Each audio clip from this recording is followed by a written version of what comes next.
एक इम्पॉर्टेंट बात जो बच्चे अक्सर भूल जाते हैं अपने एग्जाम्स के अंदर वो ये है कि सर आंसर कैसे लिखना है, आंसर की बनावट, आंसर की प्रेजेंटेशन कैसे होगी। बच्चे मुझसे बार बार ये बात पूछते हैं, सर क्या हम पॉइंट्स में लिख के आए आंसर को, सर हम पैराग्राफ में लिख के आए, लेंथ क्या होनी चाहिए।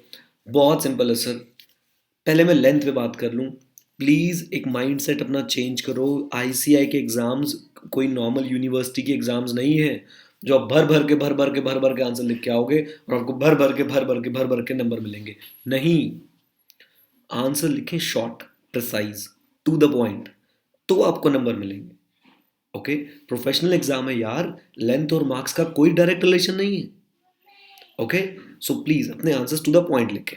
अब आते हैं इसके दूसरे एस्पेक्ट पे कि सर मैं पॉइंट्स में आंसर लिखूं या पैराग्राफ में। देखो सर, हर बात का आंसर पॉइंट में दोगे तो बेवकूफ लगोगे। स्ट्रैटेजिक मैनेजमेंट का क्वेश्चन उठा लेते हैं, what do mean by strategic management. आप पॉइंट में शुरू हो गए sir, strategic management is combination of two words, number one strategy, number two management. Sir फिर उसका आपने उसका फ्रेमवर्क बताना शुरू कर दिया। बेवकूफ लग रहे हो आप भाई। ऐसे आंसर्स का, ऐसे क्वेश्चंस का आंसर पैराग्राफ फॉर्मेट में दें। आप ये सोच लें कि पैरा पॉइंट्स बनाने हैं। क्या बनाने हैं? Para points. ये पैरा पॉइंट्स क्या होंगे सर? आप 3-3 लाइन के, 4-4 लाइन के पैराग्राफ लिखिए और फिर पैराग्राफ चेंज कर दीजिए। जब तक एडवांटेज, डिसएडवांटेज, प्रोसेस ऐसे क्वेश्चंस ना पूछे जाएँ आपसे, तब तक मैं तो ये रिकमेंड करूँगा पॉइंट्स मत यूज़ करो। एग्जाम में क्वेश्चन आ गया, sir what do you mean by management expert and can the work of management expert be used by auditor. आप सब मैनेजमेंट एक्सपर्ट की डेफिनेशन पहले तो आधे बच्चों को पता नहीं होगी। कुछ तो उसमें जलेबियां तल रहे होंगे, पता नहीं गप्पे मार रहे होंगे। जिनको पता है उन्होंने एक बुक से पढ़ी है जिसमें आंसर पॉइंट्स में लिखा था, पॉइंट्स में शुरू हो गए।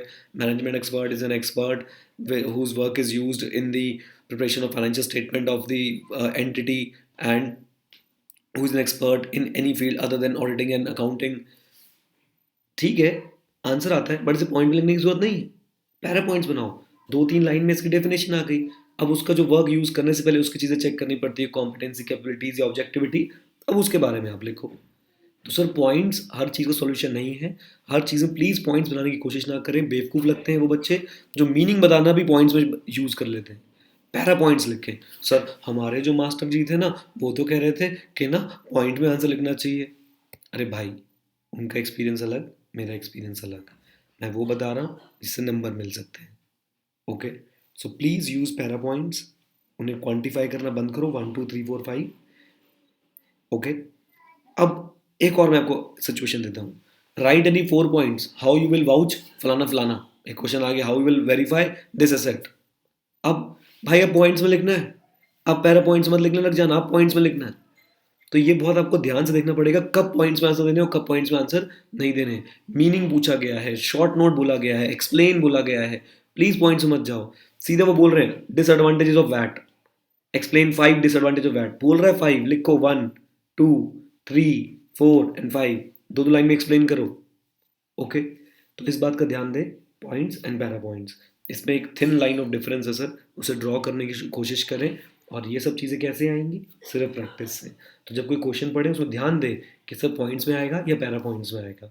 Okay, all the best, stay connected. Video अच्छी लगी तो लाइक कर देना, शेयर कर देना और चैनल को सब्सक्राइब कर देना। धन्यवाद।